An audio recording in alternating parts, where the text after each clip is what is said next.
हाल ही में एफसीआरए कानून में कुछ संशोधन किए गए हैं। तो चलिए जानते हैं कि एफसीआरए आखिर होता क्या है और इसमें क्या क्या संशोधन किए गए हैं। तो हेलो एंड नमस्कार दोस्तों, और लाइक कमेंट और शेयर करें हर बार दोस्तों। जब किसी भी गैर सरकारी संगठन या एनजीओ को फॉरेन से फंड आता है तो उसके कुछ नियम और कानून होते हैं जो कि फॉरेन कंट्रीब्यूशन रेगुलेशन एक्ट यानी एफसीआरए के अंतर्गत आते हैं। यह बिल 20 सितंबर को लोकसभा में प्रस्तुत किया गया, जो कि 21 सितंबर को लोकसभा और 23 सितंबर को राज्यसभा से पारित हुआ। पहले जो फॉरेन से फंड एक्सेप्ट करने की रोक सिर्फ जजेस और गवर्नमेंट कंपनीज के एम्प्लॉयज़ तक सीमित थी, वो रोक अब हर एक पब्लिक सर्वेंट के लिए लागू कर दी गई है। यानी अब जजेस और गवर्नमेंट कंपनीज के एम्प्लॉयज़ के साथ साथ सभी पब्लिक सर्वेंट के लिए फ़ंड लेना मना है। अब एक एनजीओ से दूसरे या फिर अन्य थर्ड पार्टी एनजीओज पर किसी भी प्रकार की फॉरेन फंड ट्रांसफ़र करने पर रोक लगा दी गई है।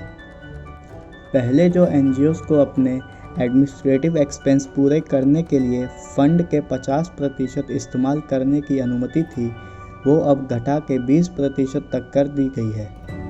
अभी तक अगर कोई व्यक्ति एफसीआरए के अनुसार दोषी पाया जाता था तो वह सरकार की परमिशन से फंड ले सकता था, जिसमें कि अब पूरी तरीके से रोक लगा दी गई है। पहले जहां एनजीओज के लाइसेंस के लिए सरकार को बस एक एप्लीकेशन और फीस की ज़रूरत होती थी, वहां अब इसके साथ साथ एनजीओज के सभी ऑफिस बियरर के आधार, पासपोर्ट अथवा ओसीआई कार्ड भी अनिवार्य हैं। अब यदि कोई एनजीओ सरेंडर करना चाहे तो उसे सरकार की तरफ से पूरी छूट है, और ऐसा करने पर उस एनजीओ के सभी एसेट्स सरकार के नाम पे कर दिए जाएंगे। अब यदि सरकार चाहे तो किसी भी एनजीओ के लाइसेंस रिन्यू करने से पहले उस पर कार्रवाई कर सकती है, और अगर वह दोषी पाया जाता है तो उस पर प्रतिबंध भी लगाया जा सकता है। अब से पहले कोई भी एनजीओ किसी भी बैंक में फॉरेन फंड ले सकता था, जो अब सिर्फ एसबीआई बैंक नई दिल्ली में ही लिया जा सकता है। तो दोस्तों, अब बात करते हैं कि सरकार को ये बदलाव करने की आवश्यकता क्यों पड़ी। तो ऐसा देखा गया कि साल 2010 से 2019 के बीच में पहले से लगभग दुगना फॉरेन फंड आ रहा था, परंतु उस फंड का उपयोग मुख्य धरातल के काम को छोड़कर अन्य कामों में हो रहा था।